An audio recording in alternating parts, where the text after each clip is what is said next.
बहुत ही अच्छा कलाकार जे स्टेज प्रोग्राम बहुत ज्यादा करेलन।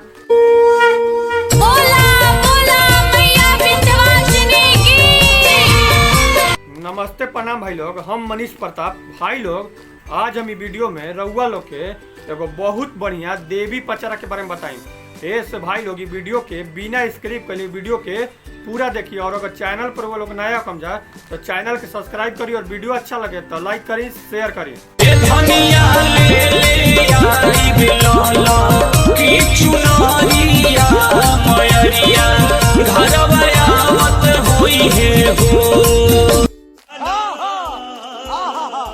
भाई लोग भोजपुरी के एगो बहुत ही अच्छा कलाकार लवकुश भैया जे स्टेज प्रोग्राम बहुत ज्यादा करेलन, उनकर एगो देवी पचरा आइल बा, मयरिया घरवा आइली लव म्यूजिक वर्ल्ड चैनल पे। तो रउआ लोग जाई जा और देवी पचरा के प्यार और आशीर्वाद देनी जा।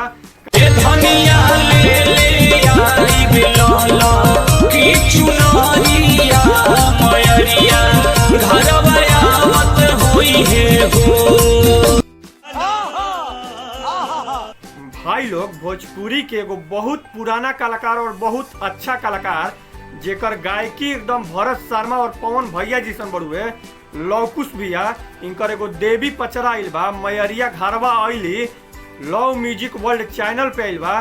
इस चैनल पे जाई जा और चैनल के सब्सक्राइब करी जा, और देवी पचरा के प्यार और आशीर्वाद दी जा। काहे से कि लवकुश भैया बहुत ही अच्छा कलाकार हवन, इनकर गायकी बहुत पुराना बड़ुए और बहुत ही अच्छा गायकी बड़ुए, भरत शर्मा और पवन भैया जैसन बड़ुए इनकर गायकी।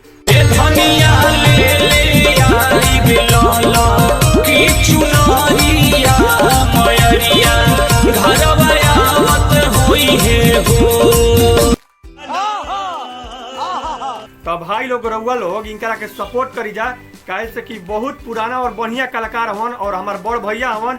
इनकरा के रउआ लोग जाई जा और लव म्यूजिक वर्ल्ड चैनल पे इनकर देवी पचरा के सपोर्ट करी जा और खूब प्यार और आशीर्वाद दी जा।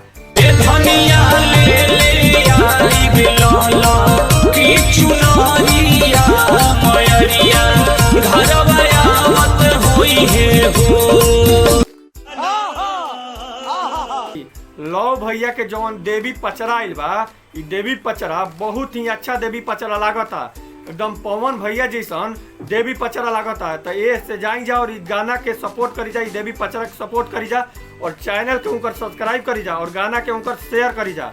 वाह क्या सीन है, वाह क्या सीन है। तो भाई लोग लव भैया के रउआ लोग सपोर्ट करी जा, और स्टेज प्रोग्राम अगर करवावे को होके तो लव भैया के रउआ लोग कांटेक्ट करी जा, और लव म्यूजिक चैनल के रउआ लोग सपोर्ट करी जा और सब्सक्राइब करी जा, और लव भैया के देवी पचरा के रउआ लोग सपोर्ट करी जा। और भाई लोग वीडियो जेकरा जेकरा अच्छा लगे तो लाइक करी, शेयर करी, सब्सक्राइब करी। जय हिंद, जय भारत।